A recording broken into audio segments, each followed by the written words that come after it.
Hello and welcome to this channel. I am Matri Shavyas and here I am in Maasai Mara. This is my 20th visit and I consider myself blessed and fortunate to get an opportunity to visit this mesmerizing land again and again. In this video, I am not going to talk about the technical details or technicality of this lens, but my personal experience of using it in Maasai Mara. Whenever we are talking about wildlife photography, we are essentially talking about the telephoto lens. In all my previous visits, I carried a 400mm 2.8 lens. This is a prime lens with fantastic, ultimate optical quality. The images procured from this lens are top-notch.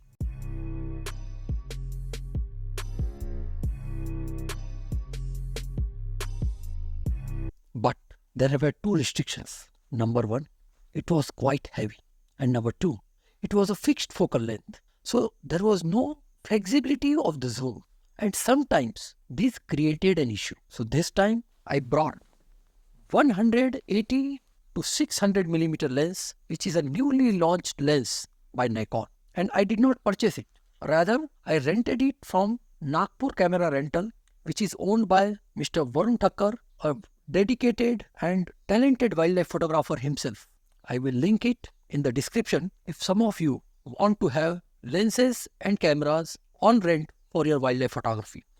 So this particular lens is a full frame lens with a minimum focal length of 180mm and a maximum focal length of 600mm. And that lens, I am using it with Z9 camera. Z9 is also a full frame camera. So my effective focal length becomes 180 on a lower side to 600 on a higher side. But if I use a DX mode in my Z9, then my focal length would become 900mm on a higher side. So that particular advantage I can have using a full frame camera.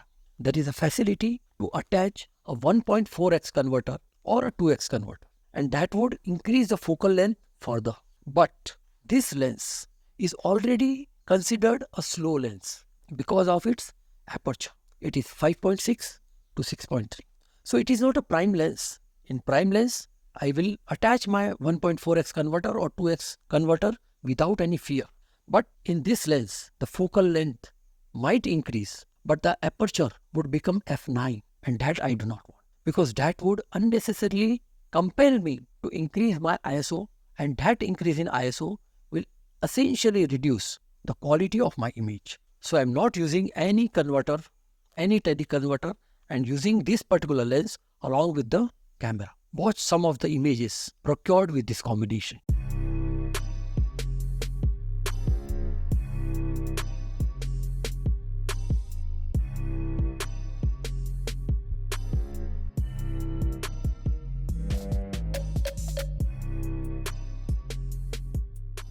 Nikon claims that this particular lens has a vibration reduction of 5.5 stop if used along with a Z9 camera. Now let me explain you what is the concept of this vibration reduction by each stop. There is a rule of thumb. To disguise any shake with a handheld photography, you have to use your shutter speed reciprocal to your focal length, and that is known as 1:1.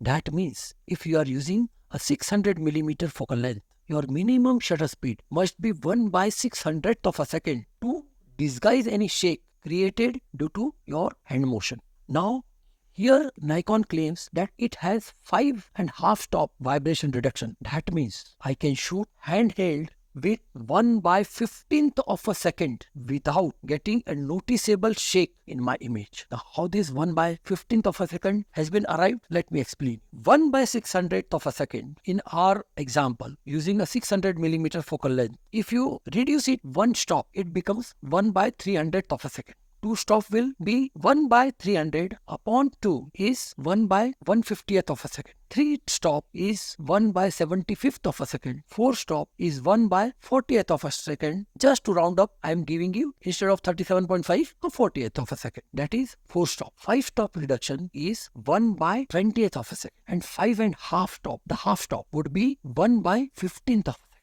So company claims that if you are using this lens, your vibration reduction is enabled, your electronic VR is enabled in your camera, then you will have a vibration reduction of 5.5 stop. That means if you are shooting the image with 600mm using 1/600th of a second handheld without VR facility, and with VR on, if you are shooting it with 1/15th of a second, the result would be same. This is the company claim, but practically I found that it is not so. I got shake whenever I went below 1/50th of a second. Forget about 1/15th. 1/60 or 1/50 also gave me shake. Maybe I may not be holding it very nicely, but this is my practical experience. Nonetheless, vibration reduction does help. And I have noticed that 1/200th of a second at 600mm focal length handheld gives me a reasonably good amount of sharpness. But do not have that heroic attempt. Always try to use your camera with the bin bag support. And these are the bin bags which I provide to each and every participant who travel with me on a photographic safari to Africa as well as India. And now have a look at some more images which I shot using this, and also some of the videos before I go on to tell you about the merits and the demerits of using this lens.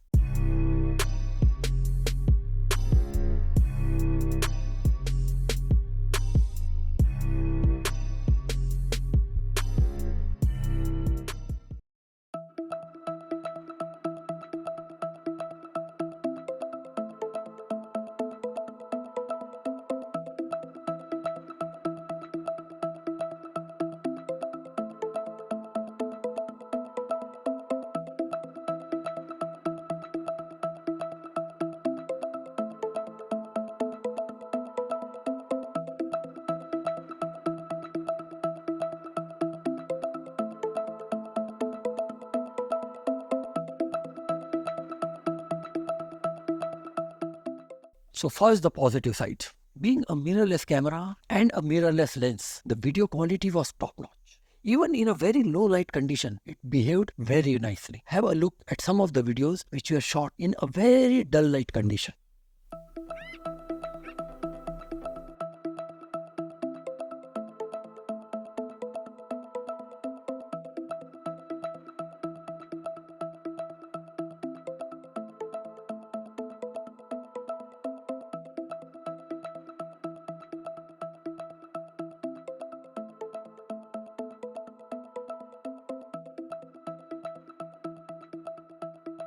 Then the second advantage is that this lens is very lightweight as compared to the 400mm 2.8 lens which I was using in my previous safaris. So I can handhold it and shoot some images, but not for an extended period of time. Some images, couple of images, some burst I can take, but not for a long time. I am an orthodox student of photography, so I would always prefer to use lens with a bin bag support. For this segment or for this particular reach, this lens is reasonably priced. So if you are a beginner and you are on a budget, this is the lens for you. Third advantage I found was that the focusing was reasonably fast. In fact, very nice. And I never had an issue with the focusing, even in a low light situation. The quality of photograph were also reasonably good. But having said that, let me tell you that I found the photograph was slightly having a soft focus, because all these years I have been using that 400 2.8 and I am used to that quality of image. So I found some difference between that 2.8 400mm and the 6.3 600mm. So that difference is there and you can see with these images. Then second thing which I noticed, and it is obvious also, that this lens is a 6.3 lens. So naturally you will not have much separation between the subject and the background, especially if the background is too close. Being a 6.3 lens, it required using a higher ISO to get a reasonable speed. In Maasai Mara, I did not had a problem of the light. But if you are going to an Indian jungle where the animals are usually in the shade or behind the bushes, in that case, you will have to boost the ISO, which invariably will result in degradation of the quality. then do not rely on the company claim of 5.5 vibration reduction. Always use a bin bag. I had an issue with a slow shutter speed and many of my images were shaky. And remember, if you are using an in-camera crop, that is DX mode, then this particular speed requirement would increase. Rather than 600mm, the effective focal length becomes 900mm. So your shutter speed also must become 1/900th of a second. But suppose you must shoot handheld and there is no way you can support it on the bean bag or any tripod, then use a burst mode and then hope that couple of images in between would be sharp, would be unshaky. So that's all. Keep exploring.